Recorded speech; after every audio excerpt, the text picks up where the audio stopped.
தஞ்சாவூர் மாவட்டம் பாபநாசம் வட்டம் தஞ்சை புன்னநல்லூர் மாரியம்மன் கோவிலுக்கு அருகிலே நித்த வினோத ராஜவள நாடு நெல்லித்தோப்பு கோவிலூர் கிராமத்தில் தமிழ்நாடு அரசு இந்து சமய அறநிலைத்துறையின் கட்டுப்பாட்டில் இருக்கும் அருள் தரும் சவுந்தரநாயகி அம்மை உடனாகிய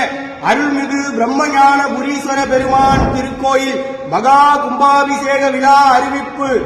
தொன்மை சார்ந்த தமிழகத்தில் தஞ்சைக்கு கீழ்த்திசையில் 10 கிலோமீட்டர் தொலைவில் மூர்த்தி தலம் தீர்த்தம் என முப்பெரும் சிறப்புடைய நித்தம் வினோத ராஜவளநாடு நெல்லித்தோப்பு கோவிலூர் கிராமத்தில் எழுந்தருளி அருள்பாலிக்கும் அருள் தரும் சவுந்தரநாயகி தாயார் உடனாகிய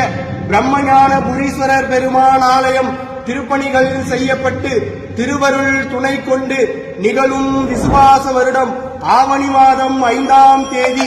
ஆகஸ்ட் 21 வியாழக்கிழமை காலை 8 மணிக்கு மேல் 10 மணிக்குள் திருக்குட நன்னீராட்டு பெருஞ்சாந்தி பெருவிழா நடைபெற இருப்பதால் பக்த கோடிகளும் மெய்யன்பர்களும் அடியார் பெருமக்களும் வருகை தந்து கும்பாபிஷேக விழாவில் பங்கு கொண்டு இறையருளை பெற வேண்டுமாய் நித்த வினோத ராஜவளநாடு கிராமவாசிகள்